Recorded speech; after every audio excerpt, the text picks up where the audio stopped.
A vida de Ana e Luiz parecia perfeita, daquelas que estampam capas de revista. Casados há 5 anos, eram o casal modelo da vizinhança, sempre sorrindo, sempre de bom humor. Ana, agora com 30 anos, ainda tinha aquele brilho da juventude da época em que era a garota mais cobiçada do clube do Meyer. Um estalar de dedos era o suficiente para ter quem quisesse. Essa confiança ela herdou da mãe, Cássia. Aos 50, Cássia ainda era uma mulher deslumbrante, mantinha a forma, os cabelos loiros e um charme que desafiava o tempo. Ela se casou jovem, pressionada pela família para se unir a Rogério e calar os boatos sobre sua fama de namoradeira. Rogério, agora com 60, era um homem bom que dedicou a vida ao Banco do Brasil, sonhando apenas com a aposentadoria. Ana se casou com Luiz aos 25 por causa de uma gravidez não planejada.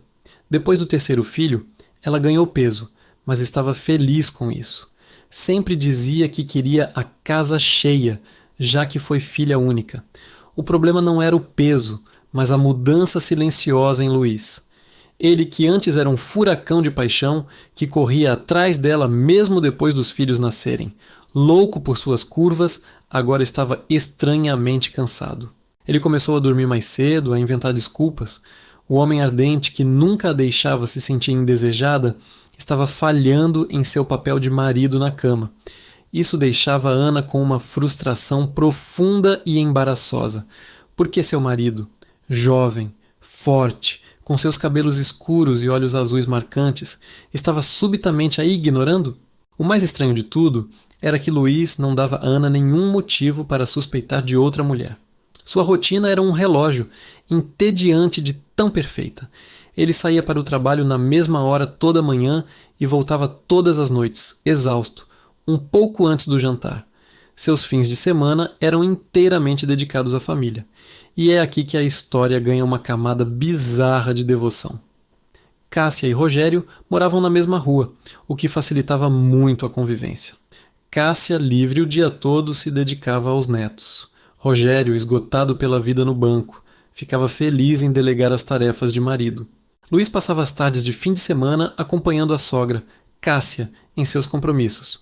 Rogério sempre agradecia, segurando a própria barriga e dizendo que estava muito cansado para enfrentar as multidões das compras. Ana, vendo uma oportunidade, sobrecarregava a lista de supermercado. Luiz levava Cássia, a lista e uma cesta enorme, desaparecendo por horas. Ele sempre voltava exausto, mas vitorioso, com todos os itens da lista, reclamando apenas de como o mercado estava lotado.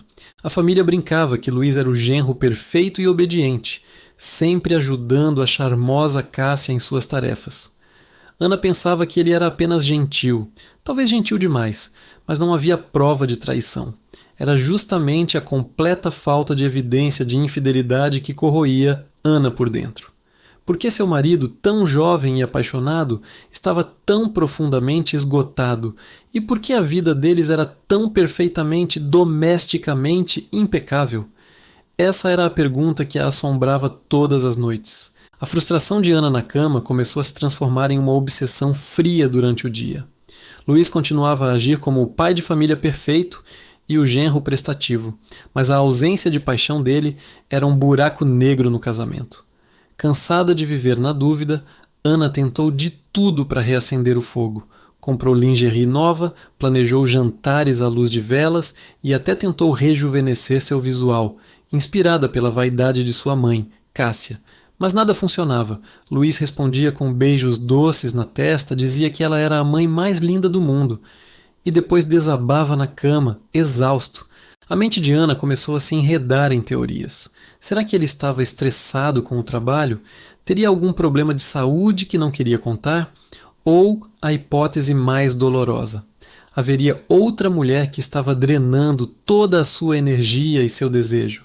Essa última ideia parecia a mais provável, mas era quase impossível de provar. O álibi de Luiz era a prova de balas. Ele não saía para bares, não ficava até tarde no escritório.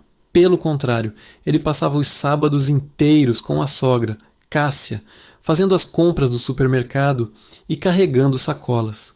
Como um homem poderia estar traindo se estava sempre, literalmente, sob os olhos de sua sogra? Desgastada por essa incerteza, Ana tomou uma decisão extrema. Ela contrataria um detetive particular.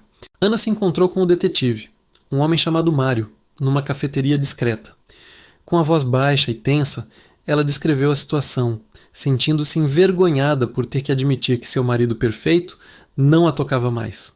Mário, um profissional experiente, ouviu com atenção e começou a fazer perguntas detalhadas sobre a rotina de Luiz. Ele faz viagens de negócios? Mário perguntou.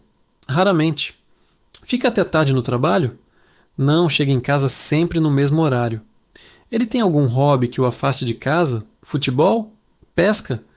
Não, respondeu Ana. Ele só gosta de assistir TV com meu pai, Rogério, ou ajudar minha mãe, Cássia, com as compras e os recados. Mário franziu a testa. O caso de Luiz era bizarramente limpo. A falta de desejo em um homem jovem e saudável geralmente apontava para um caso extraconjugal, mas Luiz parecia preso a uma rotina familiar sufocante e estava sempre exausto. O detetive chegou a admitir para Ana que, inicialmente, pensou que ela estivesse apenas cismada, talvez vivendo a frustração normal de um casamento de longa data. Ainda assim, Mário começou o trabalho de campo. Ele seguiu Luiz por 2 semanas inteiras. E o que ele viu? A mais pura e tediosa rotina. De manhã, Luiz ia para o escritório no centro. Almoçava sempre no mesmo restaurante corporativo. À tarde, voltava para casa. Nos fins de semana, o álibi se confirmava perfeitamente. Luiz era visto saindo com Cássia para o supermercado lotado. Ele carregava as sacolas pesadas, reclamando da fila e do trânsito, exatamente como Ana havia descrito. Em outras ocasiões, ele levava a Cássia a algum dos cursos aleatórios dela, fosse de massagem, bolo ou pintura, e a buscava pontualmente na hora certa. O resto do tempo era gasto no sofá, assistindo a jogos de futebol ou jogando cartas com o sogro Rogério. O detetive não conseguiu encontrar uma única brecha. Luiz era um santo, um marido exemplar, ou então o maior mestre da dissimulação que ele já tinha visto. A única coisa que Mário notou era o cansaço real de Luiz. Ele parecia genuinamente esgotado, não estava fingindo. Frustrado, Mário ligou para Ana. Senhora Ana, seu marido não está fazendo nada de errado. Ele está apenas cansado. Talvez ele precise de vitaminas, não de um detetive. Mas Ana se recusou a aceitar. Ela sabia no fundo da alma que algo estava errado. A frieza de Luiz era profunda demais para ser apenas estresse. Ela implorou a Mário para que continuasse, convencida de que o vazio na paixão de seu marido tinha que ser preenchido por alguém. Ela não desistiria até provar que não estava louca, sem saber que a verdade estava escondida sob a mais inocente e familiar das fachadas. O detetive Mário estava quase desistindo. 3 semanas de vigilância e Luiz continuava sendo o marido perfeito, embora sempre exausto. O álibi do genro prestativo era impecável. Mário já estava convencido de que Ana estava apenas sofrendo com o tédio do casamento e decidiu que aquele seria seu último dia no caso. Mas naquela tarde, a rotina foi quebrada. Luiz saiu mais cedo do trabalho, o que era bem incomum. Ele não dirigiu para casa. Em vez disso, parou numa rua lateral, mais escura, onde parecia esperar por alguém. Mário, sentindo uma pontinha de esperança, estacionou a uma distância segura. Minutos depois, uma mulher entrou no carro de Luiz. Ela não era jovem, mas era inegavelmente atraente e estava vestida de forma elegante. Mário não conseguiu ver seu rosto com clareza, mas a mulher parecia apressada, se curvando para não ser vista. Era uma traição clássica, finalmente. O alívio de Mário era imenso. Isso provava que ele não estava perdendo o jeito para a profissão. O carro de Luiz acelerou, e o destino não foi um restaurante discreto ou um cinema, mas sim um motel de luxo na zona oeste da cidade. O álibi perfeito de Luiz tinha acabado de ruir. Mário estacionou longe, pegou o celular e ligou para Ana. Sua voz era tensa, mas triunfante. Senhora Ana, eu tenho as provas. Seu marido não está cansado. Ele está aqui, agora. O carro dele acaba de entrar no Motel Paraíso. Ana, em casa com as crianças dormindo, sentiu o chão desaparecer. O choque inicial foi substituído por uma fúria avassaladora. A humilhação de ter sido enganada por semanas, somada à frieza que ele lhe impunha, explodiu em um grito mudo. Mário, você sabe quem é a mulher? É a secretária dele? Ela perguntou, a voz distorcida pela raiva. Não consegui identificar, senhora Ana. Ela entrou rápido demais e usava óculos escuros. Mas posso garantir, seu marido não está comprando batata no mercado. Eu tiro as fotos e mando... Não tire fotos. Ana o interrompeu, a decisão tomando conta do pânico. Eu mesma vou. Diga ao taxista para me levar até a porta. Agora, espere por mim lá. Num borrão de adrenalina, Ana vestiu a primeira roupa que encontrou, chamou um táxi e ditou o endereço do motel. A corrida foi agonizante. No banco de trás, a raiva fervia, e ela ensaiava o discurso, as acusações, os gritos, o choro que faria Luís se arrepender daquele momento.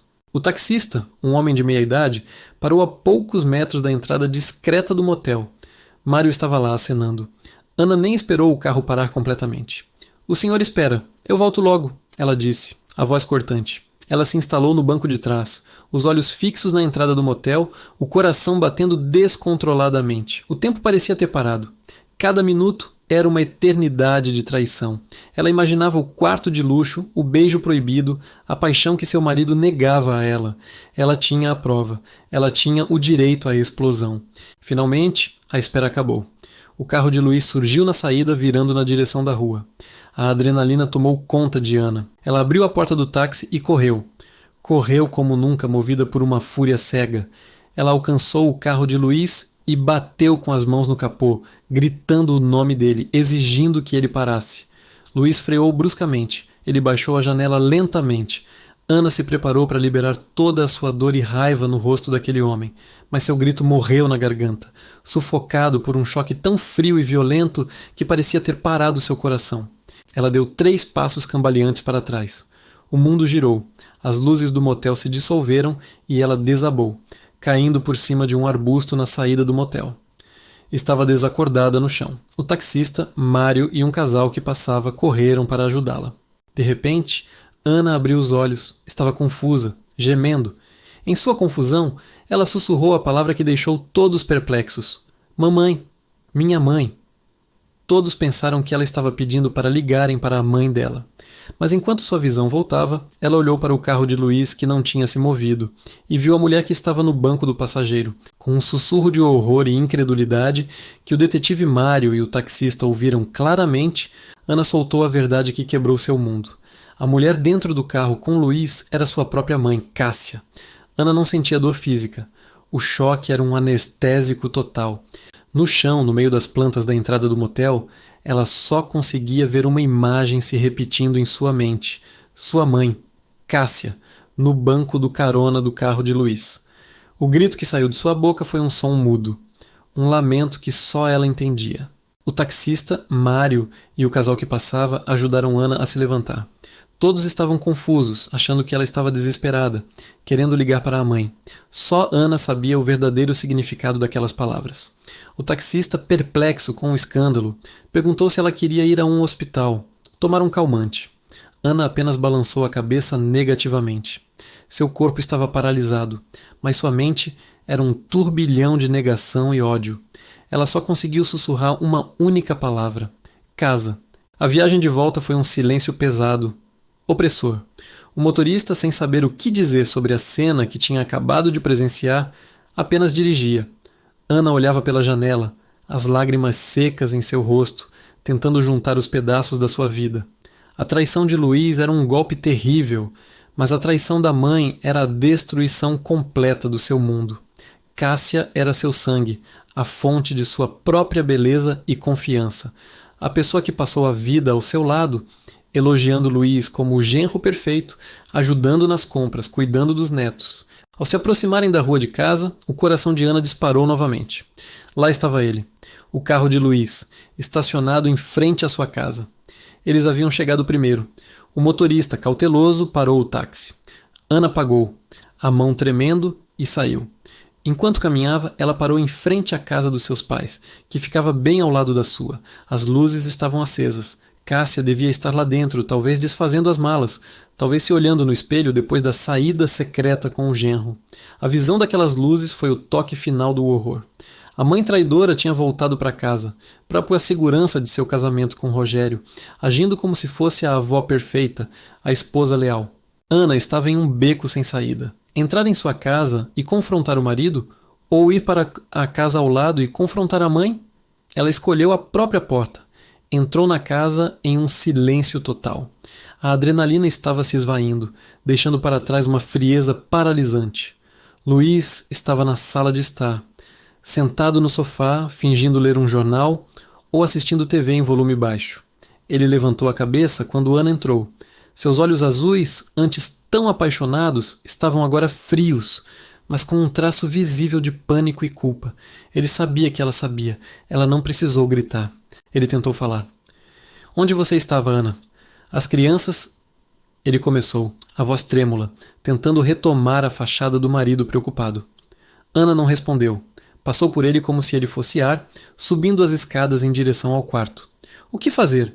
Gritar acordaria as crianças. O escândalo arruinaria seu pai, Rogério. Ela precisava de um plano, mas seu cérebro estava em pane. Ela se trancou no quarto, a mão apertando a maçaneta com força. Conseguia ouvir os passos de Luiz subindo as escadas, lentamente. Ela olhou pela janela e, através das árvores, viu novamente as luzes acesas na casa da mãe. Ana estava sozinha, presa entre o marido na porta e a mãe na casa ao lado. A fachada de 5 anos havia caído, e ela estava no meio dos destroços. O que seria de Ana, de Luiz, de Cássia, de Rogério e, o mais importante, das crianças? A verdade quebrou o silêncio, mas o confronto final ainda estava por vir. Ana não dormiu. Passou a noite inteira na poltrona do quarto, ouvindo o silêncio da casa e o choro contido dos seus filhos. Luiz ficou na sala, com medo até de subir a escada. A manhã seguinte chegou com uma luz fria, mas a escuridão dentro daquela casa era densa, carregada de traição. Ana sabia que precisava quebrar a fachada de família perfeita que eles construíram. E seu primeiro alvo era sua própria mãe, Cássia, a arquiteta da mentira. Ela deixou as crianças assistindo o desenho animado e caminhou até a casa ao lado. Bateu na porta, mas entrou sem esperar a resposta. Cássia estava na cozinha, tomando café, arrumada e impecável, com a mesma máscara de avó dedicada de sempre. Bom dia, querida. O Luiz já saiu para o trabalho? O que houve? Você está pálida. Cássia perguntou com a voz tranquila. Ana fechou a porta atrás de si. O som do clique fez Cássia se encolher um pouco. Onde você estava ontem à noite, mãe? A voz de Ana não era um grito. Era um sussurro de gelo, muito mais assustador do que qualquer fúria. Cássia piscou. Eu? Eu estava em casa, claro. Fui dormir cedo, depois de arrumar umas coisas. Ela tentou sorrir, mas o sorriso falhou. Não minta para mim. O detetive pegou o carro dele na saída. Eu estava lá, mãe. Eu caí no chão quando vi você no banco do carona. Cássia ficou branca. Todo o seu charme, toda a sua vaidade desmoronaram em 1 segundo. Ela nem tentou negar. A negação era inútil contra a verdade que a própria filha estava revelando. Ana, eu posso explicar. Foi um erro, uma fraqueza. Cássia implorou, com as lágrimas brotando nos olhos. Seu pai, ele não me toca há anos. Eu sou uma mulher fogosa. Luiz é jovem, ele tem fogo. Eu só queria me sentir desejada de novo. Ana sentiu nojo.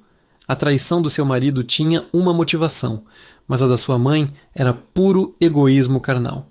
A carência de Cássia havia destruído sua família. Você não me traiu, mãe.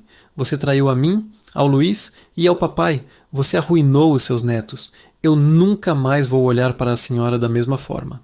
Ana declarou, antes de sair e ir atrás do marido. O segundo alvo era Luiz. Ele tinha fugido para o trabalho, talvez na esperança de que Ana esfriasse a cabeça. Mas ela não ia dar esse tempo a ele. Pegou um táxi e o esperou na porta do escritório. O confronto foi rápido e público. Por que, Luiz? Por que a minha mãe? A sogra que você fingia ajudar nas compras? Por que todo aquele cansaço, aquela frieza? Luiz, pego de surpresa, gaguejou e finalmente admitiu a verdade. Ana, a Cássia, ela me seduziu. Ela me deu atenção, ela me elogiava. E com você, depois do 3º filho, você mudou. Você engordou. E ela não parava. Foi uma atração doentia, eu sei. mas eu estava cansado da sua casa cheia, do seu corpo mudado, do trabalho e ela era o escape perfeito. Sempre ali, sempre disponível. A crueldade das palavras de Luiz sobre o corpo dela e o fato de ter usado a casa cheia de Ana como desculpa foi o toque final de desumanidade. Ana respirou fundo.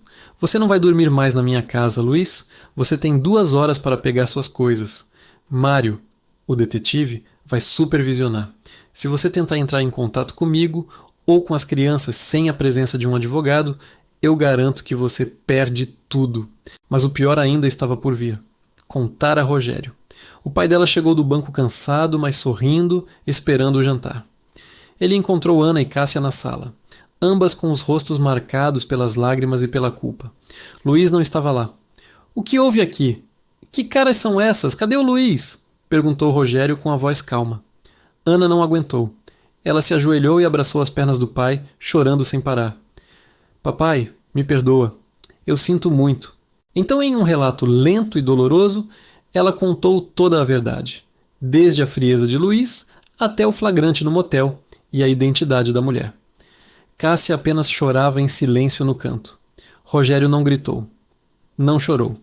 Ele apenas ficou paralisado. Seu rosto, geralmente bondoso, ficou vazio, como se a alma tivesse deixado seu corpo. Ele olhou para Cássia, depois para Ana. Ele tinha passado a vida trabalhando no banco para ter uma aposentadoria digna e sua esposa, que ele sustentava e deixava livre o dia todo, estava o traindo com um genro, o homem que ele considerava um filho. Ele tocou o peito. O Luiz, o genro perfeito, ajudando sua mãe nas compras. A ironia era cruel demais. Rogério foi para o quarto e fechou a porta. O som daquele silêncio foi o veredito final. A família estava destruída e o julgamento da rua e da sociedade estava prestes a começar. O colapso da família foi rápido e doloroso. Rogério demorou dias para conseguir falar. Quando finalmente falou, foi apenas com Cássia. Ele a perdoou pelo silêncio, mas jamais a perdoaria pela traição. A aposentadoria que ele tanto sonhou seria agora gasta em terapia de casal e em quartos separados. O casamento deles estava oficialmente morto. Na rua do bairro, a fofoca correu como fogo em palha seca. O taxista contou, o detetive Mário comentou e em poucas horas o casal perfeito e a sogra prestativa se tornaram a piada mais ácida do Meia. Luiz, o galã de olhos azuis, foi o primeiro a sentir o peso. No trabalho, ele foi discretamente transferido assim que o escândalo estourou. No bairro, virou um pária. Os homens o evitavam, considerando-o um traidor da família, e as mulheres, curiosamente, o olhavam com desprezo por ter sido pego. Sua imagem de genro perfeito foi substituída pela de o tarado da sogra. Mas foi Cássia quem sofreu a pior parte. A mulher que vivia de vaidade e do charme do corpo viu seu status social desmoronar. Seus cursos de massagem e dança do ventre pararam de repente. As vizinhas que antes a elogiavam, agora a olhavam com desdém e seguravam risadas abafadas. Ela se trancou em casa, punida pelo mesmo julgamento social que um dia a forçou a se casar jovem com Rogério. Sua vida de luxúria disfarçada terminou em reclusão e um arrependimento amargo. Enquanto todo esse drama se desenrolava, Ana se concentrou nos filhos e na sua própria reconstrução. Ela finalmente pediu o divórcio e a guarda total das crianças. Usou a prova do motel e o testemunho do detetive para garantir que Luiz pagasse uma pensão justa, retirando-o completamente de suas vidas. O choro, a decepção e a humilhação deram lugar a uma força silenciosa. Ana entendeu que Luiz nunca a amou de verdade. Ele amava a fachada que ela representava, e sua mãe Cássia era apenas uma lembrança de que a beleza externa sem caráter é completamente vazia. O trauma de ser traída pela mãe e pelo marido a libertou da necessidade de ser o casal perfeito. Ela abandonou a pressão de ter a casa cheia e começou a focar em si mesma pela primeira vez em anos. Ana percebeu que, por muito tempo, havia negligenciado sua própria inteligência em favor da família. Ela decidiu voltar a estudar. Inspirada por seu pai, Rogério, ela se matriculou em um curso de administração, usando sua experiência em organizar a casa para agora organizar uma carreira. Meses depois, trabalhando em um pequeno escritório, ela conheceu Rafael. Rafael era um homem divorciado, com a mesma idade de Ana, que trabalhava com contabilidade. Ele era quieto, carinhoso e o mais importante, ele a via. Não a via como a moça mais linda do clube ou a mãe dos 3 filhos. Ele via a mulher forte e inteligente que havia superado uma traição que faria a maioria das pessoas desabar. O amor deles nasceu devagar, baseado em longas conversas, respeito mútuo e uma honestidade brutal. Rafael se tornou o porto seguro que Luiz nunca foi. 2 anos depois do escândalo, Ana estava casada com Rafael. Eles compraram uma casa em outro bairro, dando às crianças um novo começo. Ana se formou e abriu sua própria consultoria financeira, prosperando como nunca. Ela finalmente encontrou o que Luiz nunca conseguiu lhe dar: um amor sólido, baseado no caráter, e uma vida construída por suas próprias regras. O toque final aconteceu quando Ana, um dia, visitou a antiga rua para ver Rogério, que continuava lá, em seu silêncio digno. Ao chegar, ela viu Cássia na janela da casa, sozinha, visivelmente magra e pálida. Ana não sentiu ódio, apenas pena. Ela havia superado o trauma. Cássia, por outro lado, estava condenada a viver nele para sempre. Ana entrou no carro, ao lado de Rafael e de seus filhos, e sorriu. A coitada da mulher havia vencido. A traição sórdida, o choque, o desmaio no motel, tudo aquilo havia sido o preço para finalmente descobrir sua verdadeira força. Ela havia perdido um marido, mas ganhado sua liberdade e seu verdadeiro amor.